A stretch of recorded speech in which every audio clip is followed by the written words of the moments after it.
Well, hello there. I'm going to be doing another stories from the sea, tales of the old man at sea. Yeah, so there's a bit of funny noise going on, and I can hear a cat meowing. Anyway, I've digressed. Getting back to the story. Yeah, my career at sea, I've natural disasters and man-made disasters have been following me around the world ever since I was going to sea. It was my father that actually pointed this out to me, that wherever I went there was a natural disaster. The first one, blimey, that wind's getting strong. The first one to come to mind was when I flew out to join a ship in Oakland. I think the plane went into San Francisco, and then we had to get the Oakland bridge over to Oakland, and spent a night in a hotel, and then went to the ship in the morning. But yeah, a few days later, after we'd left port, there was a massive earthquake, and the Oakland bridge that I'd been on a few days previously had collapsed at about the same time of day as I would have been crossing it. So that's you can laugh about it now because that was back in 1989, a long time ago, but that was a pretty close thing to be, a few days from an earthquake on a bridge that collapsed. So yeah, it was. I remember reading about it on the newspapers. In the newspapers, we sometimes got these things sent through on board ship through the wireless system, which was then printed and posted off somewhere on one of the notice boards. Yeah, I remember seeing that, and then obviously when we got into the next port was to see the devastation that had happened. Yeah, it wasn't a particularly good thing to happen to those people in America. And then Sydney. I went to Sydney. I did lots of things in Sydney. I actually got ashore and went up to the Opera House. And funny, as I got to the Opera House, I walked up the steps to and I actually put my hand on the glass panel, just to say that I'd touched it. Because if you don't touch it, you can't really say that you've been there. Anyway, so as I put my hand on the glass of the Opera House, so the heavens opened up, and I thought, bloody hell, what have I done? But no, it was just as I touched it, the rain hit me.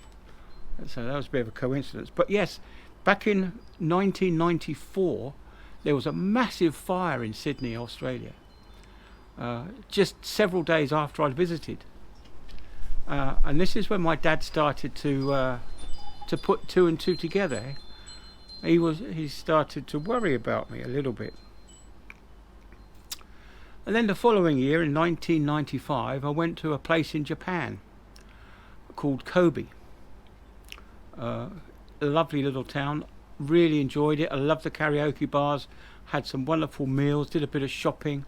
Actually, I got some camera gear from there when I first went there years and years ago. And I've still got two of the lenses. But back in 1995, I went ashore there.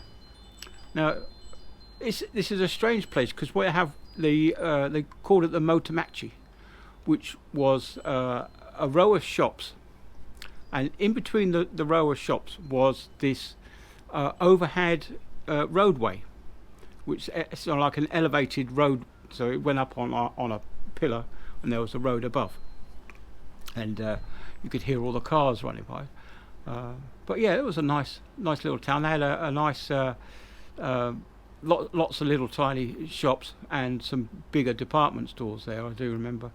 But yeah, it was a lovely little town. Anyway, when we left port a few days later, there was a massive earthquake there, which caused this elevated roadway to collapse onto the buildings below, which is quite devastating, really. Anyway, when we went back there, one of the engineering guys that did some work for us said that he'd take all the engineers ashore. So we had left one behind, so it was Chief first and me and somebody else. I can't remember his name now. Anyway, we went went along with this engineering guy went to his private club. Anyway, as we were driving there, he was showing me all these buildings that had collapsed, and he said it was going to take 20 odd years to rebuild the city. Some imagine you get a matchbox and you squish it slightly, and you get this funny shape. You've got two parallel lines, but slightly squished. He pointed that building over there. He said that's 5 floors. He said as condensed into one level. As it collapsed, it went up and collapsed. And a lot of the buildings weren't upright; they were at a slight angle. Everywhere, all the buildings were at a slight angle, and we could see that from the ship. Some of the there was a clock tower that was leaning over just a little bit. Now I don't know how. I haven't been back really since then. But the road that we drove on, was like steps. It was just incredible, the devastation. And the club that we went into wasn't affected, but some of the other buildings around where we went for his karaoke bar type club arrangement had all cracks up the building where the earthquake had shifted it. It was really quite sad to see, really, because I did like Japan. Japan was it's quite a nice place, really, even though it is quite racist. But I did like Japan. And then a couple of years later, I went to Cape Town in South Africa. I did the normal touristy bits during that day. I went up the top of Table Mountain and had a look at all the little tiny, I can't remember the names of them now, but they're like bunny rabbits, but without the big ears. Darcy's or something. Anyway, saw all those, and then went down into a big shopping mall where they had some nice restaurants. Anyway, I did a bit of shopping, as you do, and I went into a restaurant. And I do remember ordering. I wanted a dessert. I'd seen a Julia Roberts movie. That was right, and where they mentioned creme brulee, and I just had it in my head. I wanted a creme brulee for my dessert when I went in for this meal. Anyway. I went back to the ship that evening and sailed, and by this time we started getting emails on board ship. They weren't personal emails; they were emails that were just sent to the ship, and the captain would print them off and give them to us.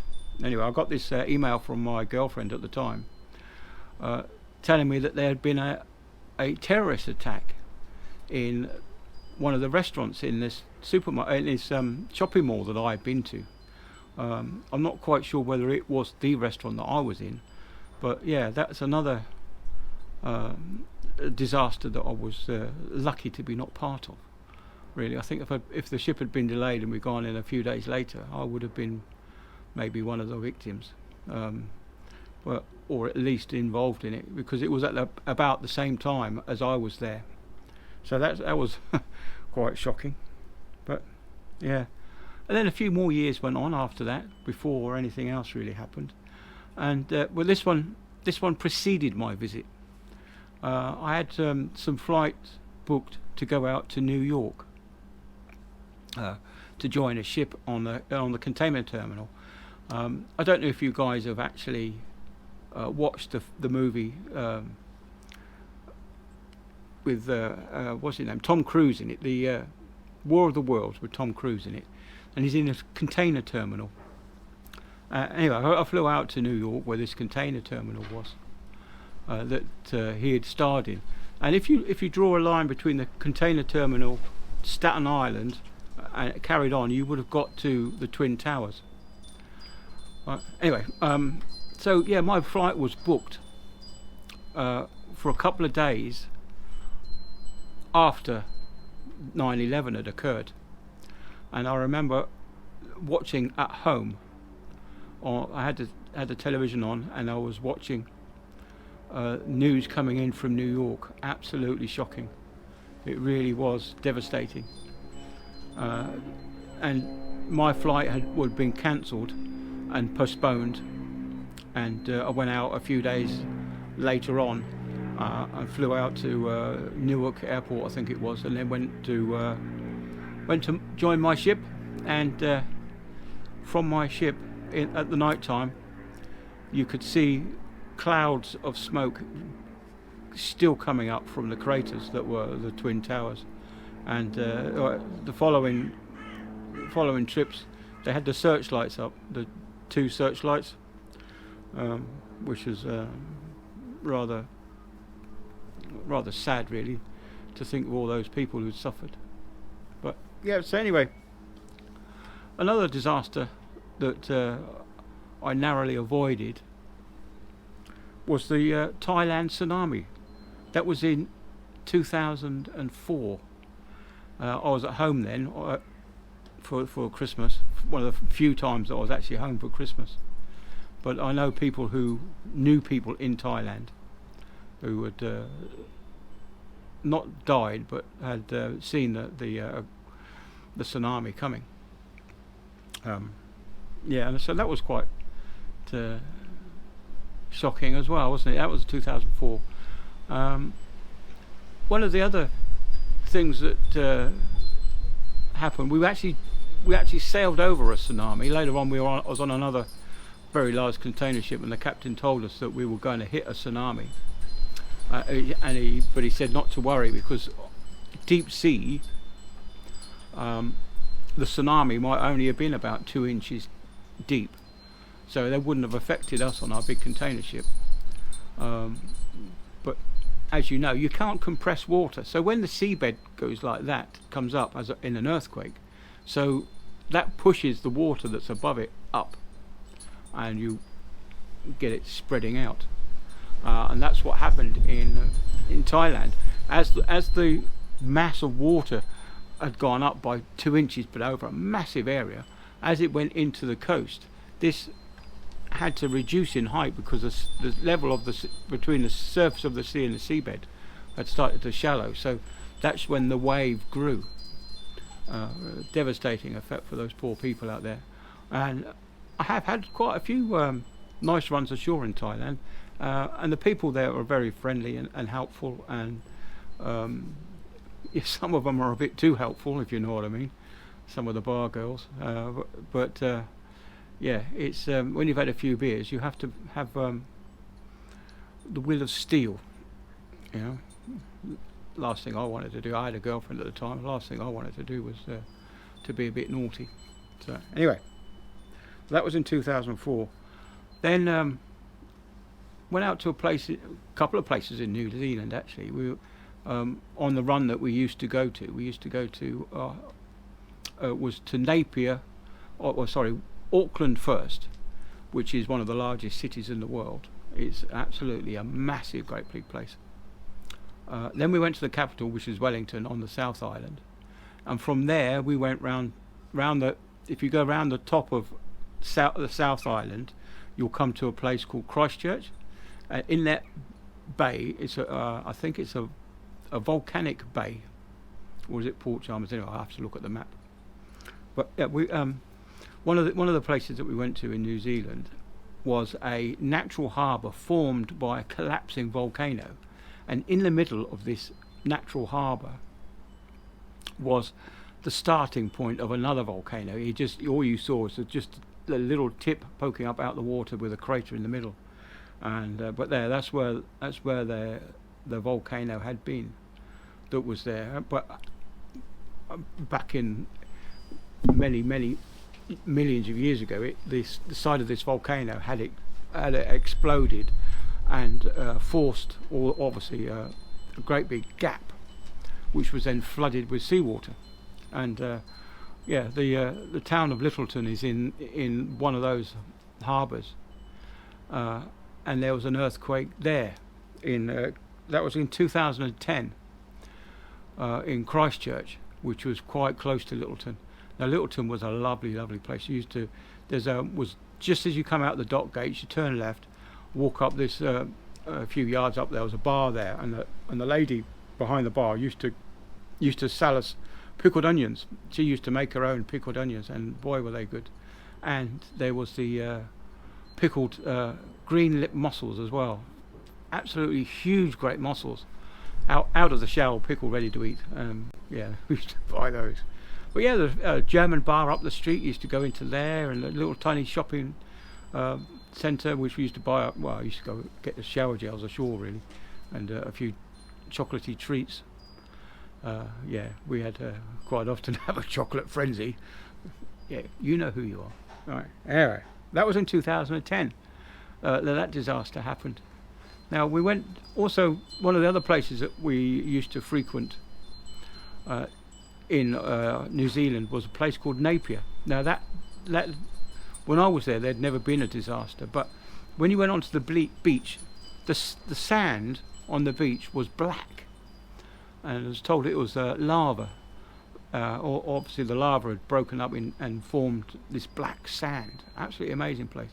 But yeah, Napier is one of the last towns that were designed in the Art Deco fashion. Now, I do remember there was a story, one of my old ships that used to go into there, when there was an earthquake in Napier, they'd lost their power supply, and what the ship did was to connect up its generators and provided power to the New Zealanders while they sorted themselves out, trying to restore the power supply to the town. But that was P&O Containers back in those days when you did things like that, you helped each other out. Yeah. Anyway, I went to another place further down the coast in Dunedin, which is we actually went to a place called Port Chalmers, and that again was a lovely little place to go for a walk. I think I walked up the top of a hill. There's some monument there where was it somebody of the Antarctic? Scott of the Antarctic went out to. He left from there to go down to the South Pole. Anyway, but yeah, there was another earthquake there back in 2015, just after I'd been there. So yeah, I've had quite a few lucky escapes really in my time at sea. So anyway, yeah, that's it. That's the disasters that have followed me in my career from right the way back from 1989 right up to the present time. Yeah. All right. Well, catch you all on the next one. See ya. Bye then.